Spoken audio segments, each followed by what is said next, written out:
Puji Tuhan, selamat pagi Bapak Ibu Saudara yang terkasih dalam Tuhan Yesus Kristus. Kita bersyukur pagi hari ini oleh kemurahan Tuhan, saya dan saudara masih dikaruniai kekuatan dan kesehatan.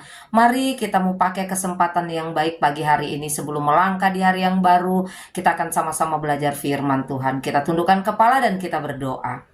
Terima kasih Bapak yang baik, saat pagi hari ini kembali kami bersuka cita, kami bersyukur buat anugerah, belas kasihan dan kemurahan Tuhan yang berlaku bagi setiap kehidupan kami. Pagi hari ini Tuhan, sebelum kami beraktivitas, kami mau sama-sama kembali belajar firman-Mu, karena kami tahu firman Tuhan inilah yang akan menjadi pelita bagi setiap langkah kehidupan kami di sepanjang hari ini. Layakkan, ampuni setiap salah dan dosa kami di dalam nama Tuhan Yesus Kristus. Kami akan membuka hati kami buat firman Tuhan. Haleluya.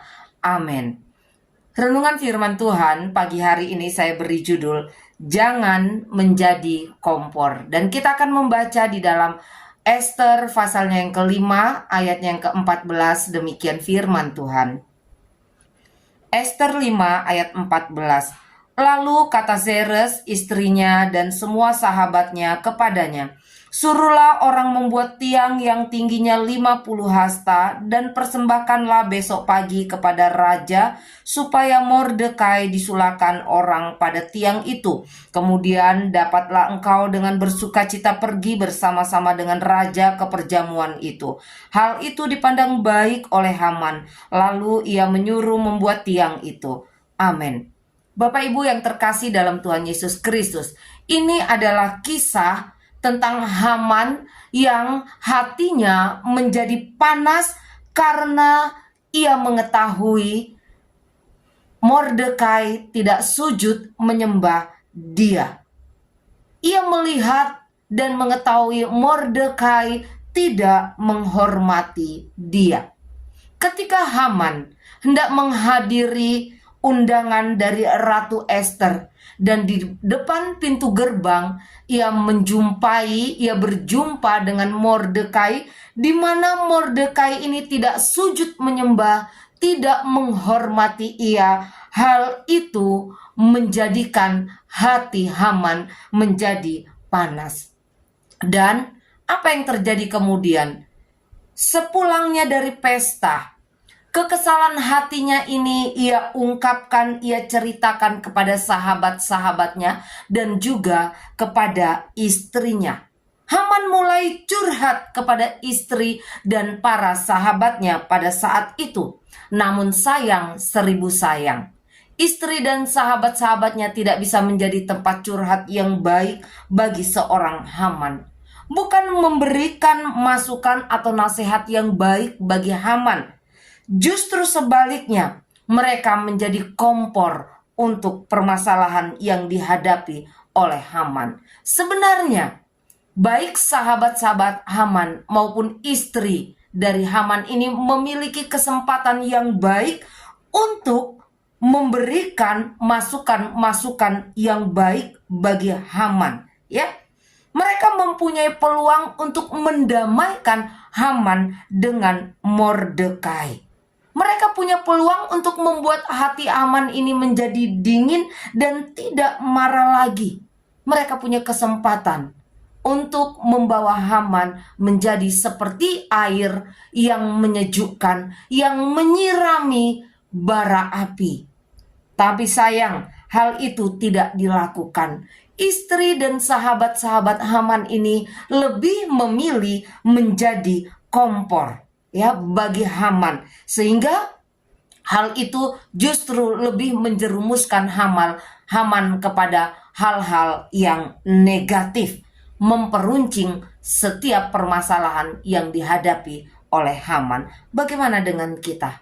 Apakah kita sudah bisa menjadi tempat curhat yang baik, sehingga banyak orang ketika ia sharing kepada kita, sharing dengan kita, hatinya disejukkan, masalahnya diredakan, bahkan masalahnya boleh mempunyai jalan keluar, ya. Tetapi lewat kebenaran firman Tuhan saat ini, mari kita sama-sama sebagai orang percaya kita belajar untuk tidak menjadi kompor. Berikan masukan dan nasihat-nasihat yang baik kepada orang-orang yang kita kasihi, kepada orang-orang yang ada di sekitar kita ketika mereka ada di persimpangan dalam tanda kutip, ketika mereka ada di tengah-tengah konflik dalam tanda kutip, ya, dalam pelayanan dan pengiringan kita kepada Tuhan, di dalam pertemanan, di dalam pekerjaan yang kita hadapi. Seringkali kita menghadapi gesekan dan kesalahpahaman, karena firman Tuhan berkata di dalam Amsal pasalnya yang ke-27 ayatnya yang ke-17,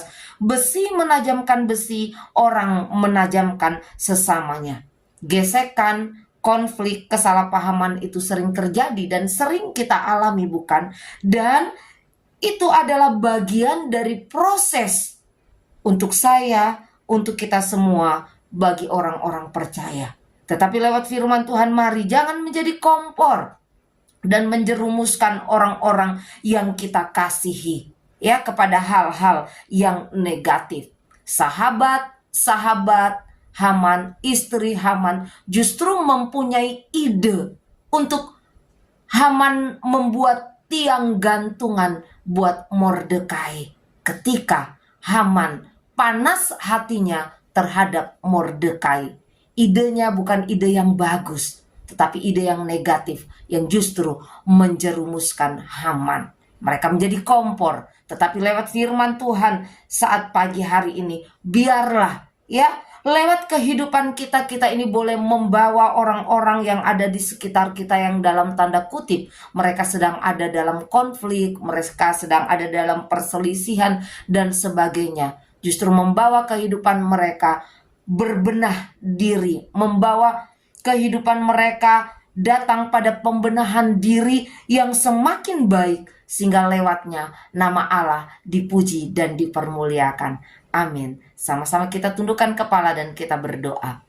Terima kasih Tuhan buat renungan firman Allah yang boleh kami dengar dan kami pelajari bersama saat pagi hari ini. Biarlah Tuhan, apa yang kami dengar, apa yang kami pelajari itu tidak berlalu dengan sia-sia. Bapa yang baik, di sepanjang hari ini tidak bosan-bosannya kami menyerahkan seluruh kehidupan kami ke dalam tangan kasih dan kemurahan-Mu. Karena kami rindu Tuhan, di dalam pengiringan dan pelayanan kami kepadamu, hidup kami ini boleh senantiasa menyenangkan hati-Mu, dan hidup kami boleh tetap ada di dalam jalan-jalan Tuhan. Terima kasih banyak Tuhan, kami percaya ketika kami melangkah bersama dengan Tuhan, maka tuntunan Tuhan, berkat-berkat Tuhan itu akan menjadi bagian kehidupan kami. Kekuatan, kemampuan, penghiburan dari Allah itu tetap menjadi bagian dari kehidupan kami. Terima kasih banyak Tuhan. Ampuni setiap salah dan dosa kami. Di dalam nama Tuhan Yesus kami berdoa dan mengucap syukur. Haleluya.